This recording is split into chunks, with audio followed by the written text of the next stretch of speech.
Hi student, welcome back. How are you today? In the last lecture we discussed about the pollution and its control. हमने last class में green house effect और उससे होने वाले losses, नुकसान के बारे में डिस्कस किया और उसको कैसे कंट्रोल कर सकते हैं उसके बारे में डिस्कस किया. Today we are going to start noise pollution या फिर साउंड पोल्यूशन. तो हेडिंग डाल दीजिए noise pollution.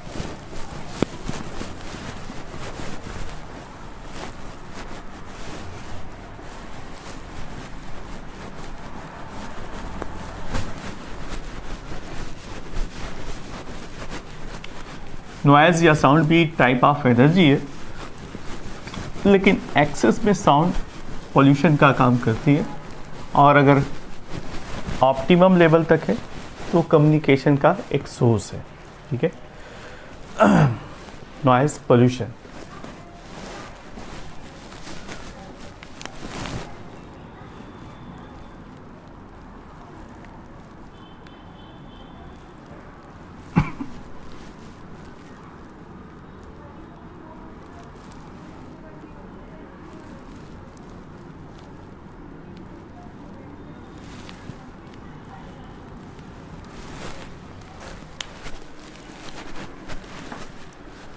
Air pollution act, specially जो air prevention and control act है 1981 में, इसको अमेंडमेंट करके कन्वर्ट कर दिया गया.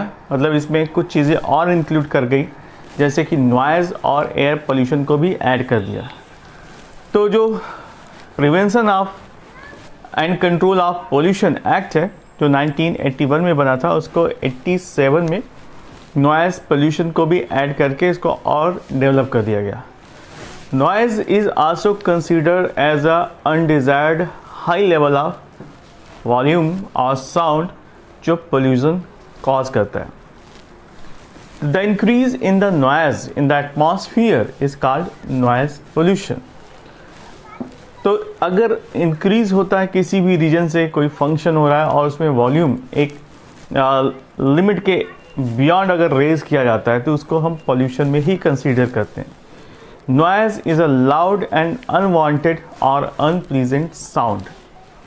The common thing which are responsible for the noise pollutions are basically industries, mills, means of transportations, televisions, stereos, loud speakers and jet planes, क्योंकि यहाँ ज़्यादा साउंड क्रिएट होता है. तो ये मेन सोर्स है जो साउंड पोल्यूशन को क्रिएट कर सकते हैं. लेकिन इसको हम कंसीडर करते हैं on the behalf of intensity.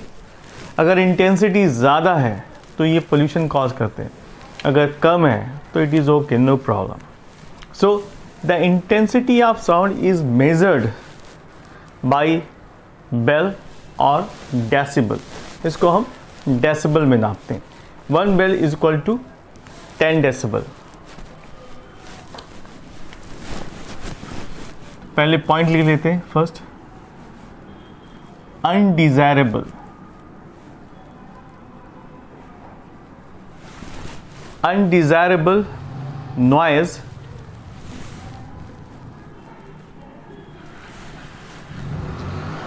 at high level of sound.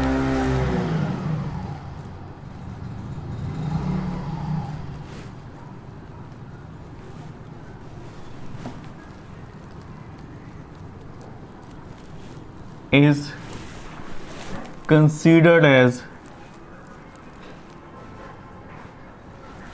pollution. Next, important point.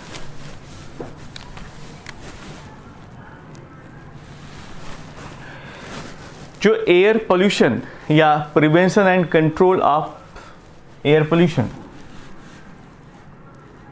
Control and prevention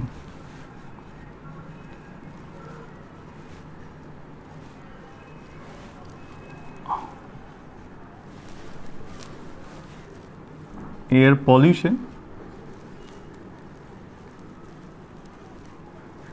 इसको इस एक्ट को बनाया गया था 1981 में।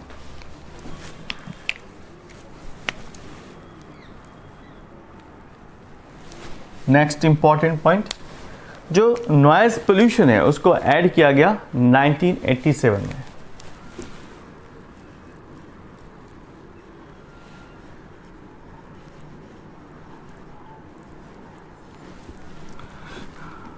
ऐड इन 1987, यानी आफ्टर 6 ईयर, 6 सालों के बाद नॉइज को एज अ पोल्यूशन कंसीडर किया गया। नेक्स्ट, इंटेंसिटी की बात चल रही थी। What is intensity? साउंड की intensity.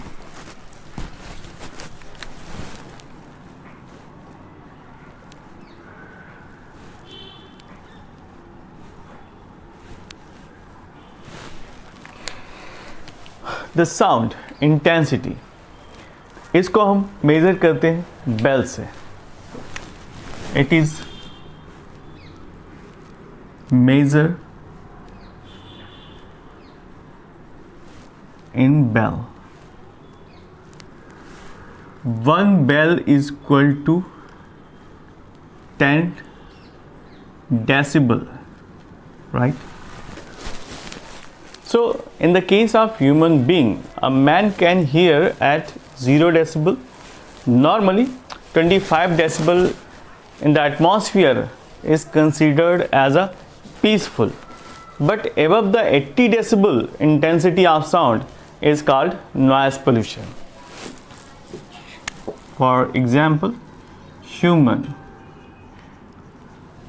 can hear at 0 decibel। 0 decibel पर भी हम आसानी से सुन सकते हैं।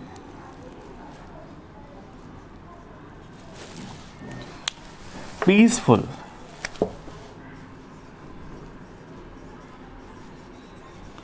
जो साउंड होती है वो करीब करीब 25 डेसिबल तक वो पीसफुल ही रखती है, लेकिन जैसे जैसे जैसे इसकी इंटेंसिटी बढ़ती जाती है ये धीरे धीरे पोल्यूशन की तरफ निकल जाते हैं। एंड अबव 80 डेसिबल,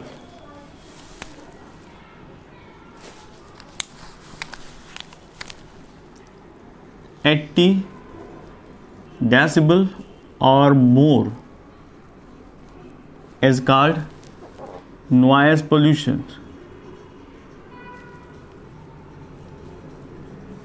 ये नॉइज पोल्यूशन की कैटेगरी में आ जाते हैं।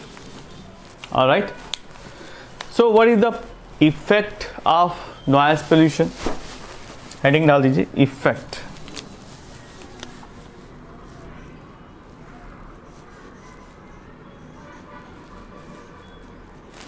नॉइज पोल्यूशन का लॉस क्या है, इफेक्ट क्या है?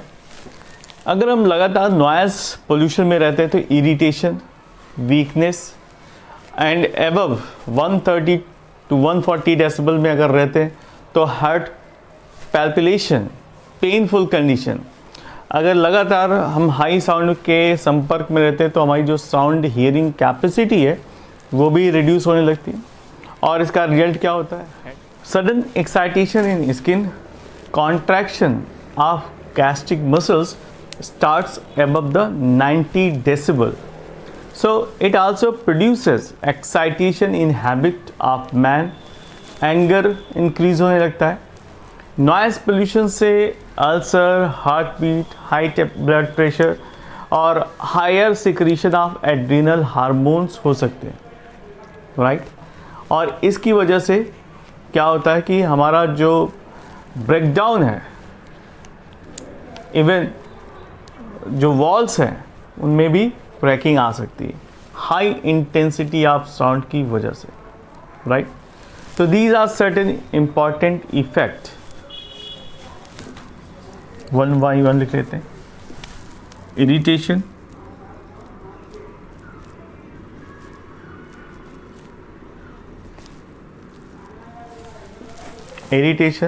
हेडेक,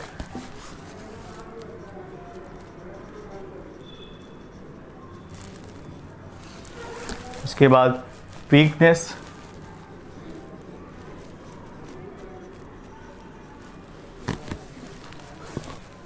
ड्राउसीनेस,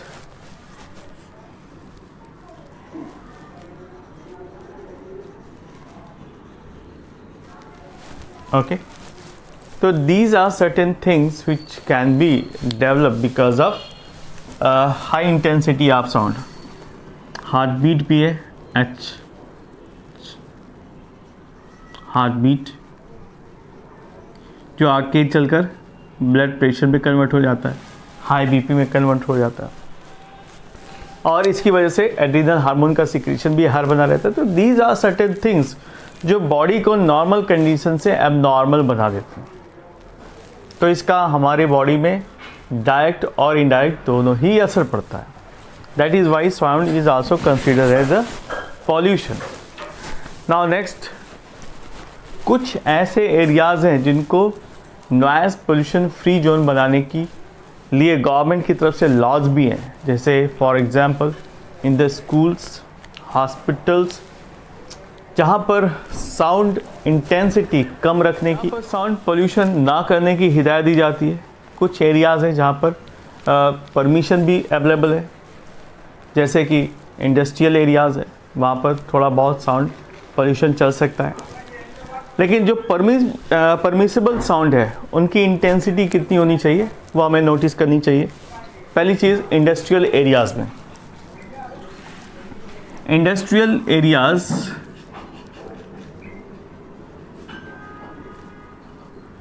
एरियाज़ में साउंड की इंटेंसिटी डे में कितनी होनी चाहिए और नाइट में। तो एज पर the government law 75 decibel during the day और नाइट में 70 डेसिबल ये परमिसेबल साउंड है। और ऐसे ही कमर्शियल एरिया की बात करें, कमर्शियल एरिया में तो जो मैक्सिमम परमिसेबल साउंड है वो 65 decibel during the day and 60 decibel during the night, 55 decibel in the night. Commercial के बाद हम बात करते हैं रेसिडेंशियल।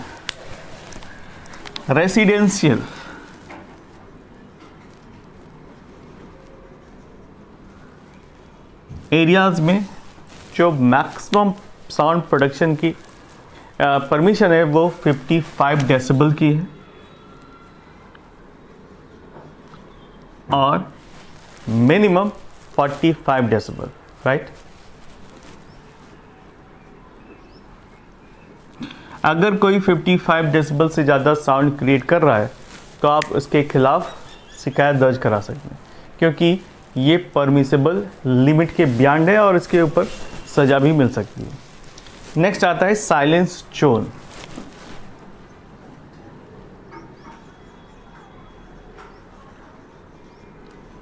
साइलेंस जोन वो एरिया है जहाँ पर साउंड पोल्यूशन काफ़ी लो पाया जाता है। यहाँ पर डे टाइम में जो साउंड परमिसेबल है वो 50 decibel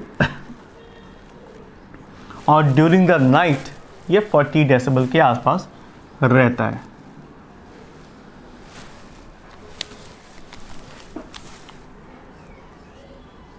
day night,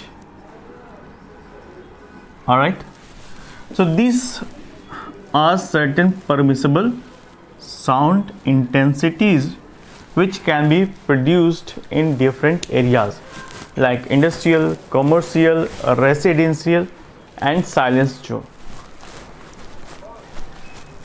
Now next, very quiet zone किसे कहते हैं? जहाँ पर साउंड की इंटेंसिटी 20 से 30 डेसिबल के बीच में रहती है, उसी को हम कहते हैं वेरी क्वाइट साउंड एरियाज़। तो ऐसे साउंड एरियाज़ आपको कहाँ मिलते हैं? ज़्यादातर मोशन पिक्चर लैब्स में, जहाँ ब्रॉडकास्टिंग स्टूडियोज़ होता है, वहाँ पर साउंड बिल्कुल परमिसेबल नहीं होती, जिससे कि रिकॉर्डिंग या दूसरी चीज़ें आसानी से हो सके। साइलेंस या क्वाइट एरिया उसे कहते हैं जहाँ पर हॉस्पिटल्स, स्कूल्स, लाइब्रेरीज और ऑफिसेज होते हैं। हॉस्पिटल में जो मैक्सिमम परमिसिबल साउंड इंटेंसिटी है वो 30 से 35 डेसिबल के बीच होनी चाहिए। स्कूल में 45 से 50, लाइब्रेरीज़ में 45 से 50 के बीच में, और ऑफिसेज में भी 40 to 50 के बीच में होना चाहिए। इसको हम साइलेंस या क्वाइट जोन कहते हैं, right. In the case of normal voice जिसमें हम सभी कम्युनिकेट करते हैं, उसमें मैक्सिमम 55 डेसिबल तक की साउंड प्रोड्यूस होती है। और जब कन्वर्सेशन होता है और स्पीच के वक्त मैक्सिमम साउंड इंक्रीज हो सकती है, राइट। तो कन्वर्सेशनल स्पीच में जो मैक्सिमम साउंड इंटेंसिटी है वो 60 डेसिबल तक जा सकती है। जो मॉडरेट लाउड हैं वो 70 to 90 डेसिबल जितने कंसीडर किए जाते हैं। लाइक एवरेज जो ट्रैफिक है, हैवी ट्रैफिक है, तो जो फैक्टर्स हैं यहाँ पर 70 डेसिबल से लेकर 90 डेसिबल तक की साउंड प्रोड्यूस करते हैं। But above the 100 decibels it feel uncomfortable. जैसे 100 डेसिबल या उसके बियॉन्ड जाती है साउंड, वो कैसी हो जाती है? अनकम्फर्टेबल साउंड हो जाती है। और पेनफुल कंडीशन 130 डेसिबल से स्टार्ट हो जाती है। आप बहुत टाइम तक वहाँ नहीं रह सकते जहाँ रॉकेट या जेट साउंड प्रोड्यूस कर रहे हों, क्योंकि इनकी जो इंटेंसिटी होती है काफ़ी ज़्यादा होती है। रॉकेट की जो इंटेंसिटी है साउंड की वो 180 डेसिबल तक होती है और जेट प्लेन की 150 डेसिबल, जो हमारे लिए पेनफुल हो जाती है। सो यू डू अंडरस्टैंड कि साउंड धीरे धीरे किस तरह से हमारे बॉडी में उसके अलग अलग इफ़ेक्ट दिखाई पड़ते हैं, ऑलराइट। इसीलिए साउंड को भी पॉल्यूशन का दर्जा मिला है अगर उसकी वैल्यू मोर देन 90 पहुंच जाती है, ऑलराइट।